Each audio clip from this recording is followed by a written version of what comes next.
मित्रांनो, मी जेव्हा कॉलेजमध्ये होतो तेव्हा माझे अनेक मित्रमैत्रीण होते. मला त्यावेळेस नवीन मित्र बनवणे, त्याच्या सोबत फिरणे फार आवडायचे आणि मी दिसायला छान असल्यामुळे माझ्या सोबत कोणी पण मैत्री करायचे. मला कॉलेज पासून थोड्या वेगळ्या सवय लागल्या. मी कॉलेजमध्ये असताना माझ्या एक फार जवळची मैत्रीण होती. तिच्या सोबत फिरणे तसेच अनेक मजा करणे सुरू राहायचे. पण काही कारणामुळे ती दूर झाली आणि त्यानंतर मला काही दिवसांनी अजून दुसरी मैत्रीण मिळाली. तसेच तिच्या सोबत सुद्धा अनेक गोष्टी घडून आल्या आणि तेव्हापासून माझ्या आयुष्यात या गोष्टी होत होत्या. पण आता मी थोडा मोठा झालो होतो आणि मला शिकण्यासाठी बाहेर पाठवले. तसेच आम्ही फ्लॅटमध्ये फक्त मित्रच राहत होतो, म्हणून आता मला कोणाशी मैत्री करणे जमत नव्हते. जुन्या मैत्रीण होत्या पण त्यांच्याशी कॉलवर बोलण्याशिवाय दुसरे काही होत नव्हते. म्हणून मला कसे तरी वाटायचे, कारण मला अनेक दिवसांपासून ती सवय लागली होती. पण काही उपाय नसल्यामुळे मी शांत होतो.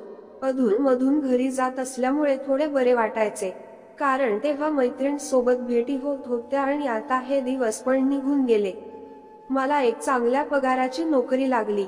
मी जेव्हा या गोष्टीकडे लक्ष द्यायचो त्यापेक्षा जास्त माझे अभ्यासाकडे पण लक्ष होते, म्हणून मला ही नोकरी मिळाली. नोकरी लागल्यानंतर मी एक छान फ्लॅट भाड्याने घेतले आणि राहू लागलो. आता नोकरी लागल्यामुळे मी अजूनच बिझी झालो. सकाळी कामावर जाणे, संध्याकाळी परत येणे, त्यानंतर सकाळ संध्याकाळचा जेवण बनवणे, यात फारच गुंतून गेलो आणि मला सकाळ आणि संध्याकाळचे जेवण बनवायला फार त्रास यायचा.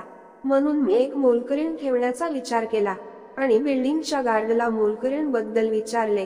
तो म्हणाला, आपल्या बिल्डिंग मध्ये एक बाई कामाला येते, तिचा नंबर आहे माझ्याकडे, देतो तुम्हाला. आणि त्याने तिचा नंबर दिला. मी जॉबला जात होतो म्हणून संध्याकाळी तिला कॉल करण्याचा विचार केला आणि तिथून निघालो.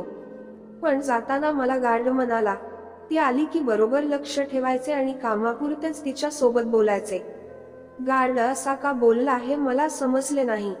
संध्याकाळी मी जॉबवरून आल्यावर तिला कॉल केला आणि म्हणालो, मला तुमचा नंबर गार्डकडून मिळाला आहे आणि माझ्या घरी कामांसाठी बाई हवी आहे. तिने मला सर्व विचारपूस केली आणि म्हणाली, मी 2-3 दिवसात येते. 3 दिवसांनी ती सकाळी माझ्या घरी आली. मी दार उघडले आणि तिला म्हणालो, कोण पाहिजे तुम्हाला? तर म्हणाली, मी कामासाठी आले आहे. मी तिला आत बोलवले. ती पाहायला फारच सुंदर होती, तसेच तिच्याकडे बघून असे वाटणार नाही ती हे काम करत असेल म्हणून. मी तिला म्हणालो, तुम्ही बसा, मी आलोच. त्यानंतर मी आतमध्ये जाऊन फ्रेश झालो आणि हॉलमध्ये आलो. मी तिला कामाच्या सर्व गोष्टी सांगितल्या, काय करायचे आणि कसे करायचे. त्यानंतर पैसेचे पण बोलणे झाले आणि उद्यापासून कामाला यायचे ठरले. पण ती माझ्या सोबत बोलताना खाली पासून वर पर्यंत माझ्याकडे बघू लागली आणि तिची नजर पण फार वेगळी होती. त्यानंतर ती निघून गेली आणि दुसऱ्या दिवशी सकाळी कामावर येऊ लागली. सुरुवातीला काही दिवस ती काम करून निघून जायची, पण आता सुद्धा तिचे लक्ष माझ्याकडे असायचे. आता ती पण पाहायला फारच छान असल्यामुळे माझे पण तिच्याकडे लक्ष जात होते. पण कालांतराने हळूहळू आमचे बोलणे होऊ लागले. तसेच ती बोलताना एकदम डोळ्यात बघून बोलायची आणि त्यामुळे मला फार वेगळे वाटायचे. कधी मी स्नान करून आपल्या खोलीत यायचो आणि तेव्हा ती आली की माझ्याकडे बघत राहायची. आता तिला काम करून 3 महिने झाले होते आणि या 3 महिन्यात तिचे पाहणे कमी झाले नाही. पण ती जेव्हा माझ्या सोबत बोलायची आणि तिच्या तो बोलण्याचा प्रकार मला तिच्याकडे खेचू लागला आणि काहीतरी तिच्या बोलण्यात होते, त्यामुळे मला सुद्धा ती काही प्रमाणात आवडू लागली. एकदा असे झाले की आमच्याकडची लाईट गेली होती आणि फारच गरम होत होते. मी फ्रेश झालो आणि ऑफिसची तयारी करून जेवण झाले का बघण्यासाठी गेलो. तसेच किचन मध्ये जाऊन बघितले तर ती पोळ्या करत होती. पण गरमीमुळे तिची अवस्था फारच बदलली दिसली. तिने आपली समोरची साडी साईडला ठेवली होती आणि तिचे ते मला स्पष्ट दिसत होते. मी तिथेच बघत होतो आणि ते चित्र माझ्या डोळ्यासमोर असल्यामुळे मला भलतेच वाटू लागले. तिने माझ्याकडे बघितले आणि स्वतःला बरोबर केले आणि म्हणाली, साहेब, काय हवे आहे तुम्हाला? मी तिला म्हणालो, मला फार काही हवे आहे, पण सध्या आता जेवणच पाहिजे. आता तिने त्या वेगळ्या नजरेने बघून म्हणाली, तुम्हाला मी सर्व द्यायला तयार आहे. म्हणून तुम्ही बसा, मी आलेच जेवण घेऊन. आता मला समजले की ती का बर माझ्याकडे बघते म्हणून. ती काही वेळात जेवण घेऊन आली आणि माझ्याकडे एक वेगळी स्माईल देऊन म्हणाली, घ्या जेवण. माझ्या अंगात आता आग लागली होती, कारण फार दिवस झाले मला तसेही काही मिळाले नव्हते. आणि आता तिचे असे रूप बघून माझ्या मनात अनेक विचार येऊ लागले. मी जेवण केले आणि ताट घेऊन किचन मध्ये गेलो. मी ताट ठेवून तिला मागून एक स्पर्श केला आणि म्हणालो, तुमच्या हातचे जेवण केल्यावर माणूस पूर्ण खुश होतो. ती पण हसून म्हणाली, मी जेवणच तसे बनवते.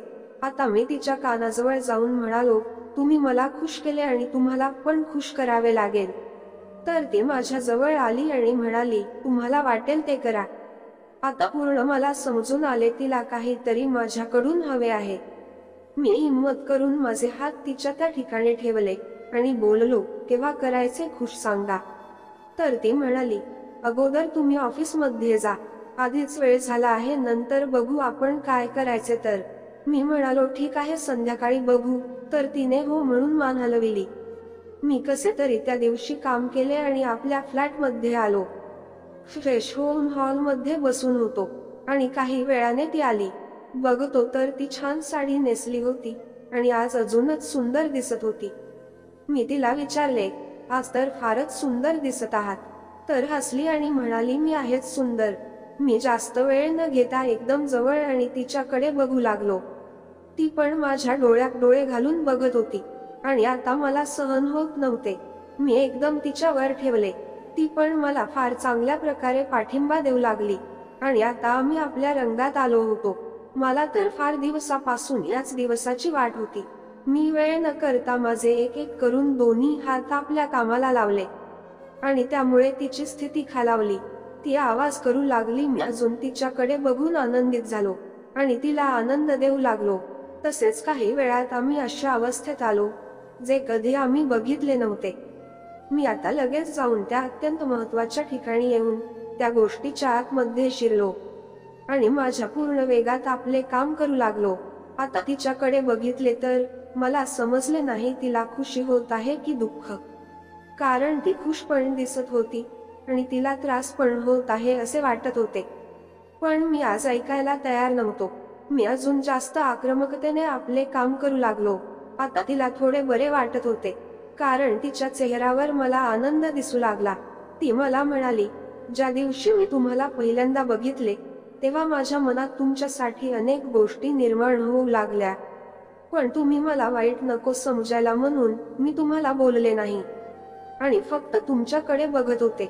आज तुम्ही मला जे दिले ते आजपर्यंत मला एवढ्या चांगल्या प्रकारे कधीच मिळाले नाही.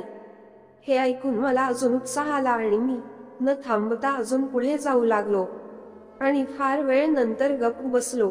पण आम्ही दमलो होतो म्हणून तसेच पडून राहिलो. त्यानंतर मी जेवण ऑर्डर केले आणि आम्ही सोबत जेवण केले. काही वेळाने ती निघून गेली आणि त्या दिवसानंतर आम्हाला कोणाला पण आवश्यकता असेल तर आम्ही त्या गोष्टी पूर्ण करू लागलो. अशा अप्रतिम गोष्टींसाठी चॅनलला सबस्क्राईब करायला विसरू नका. धन्यवाद.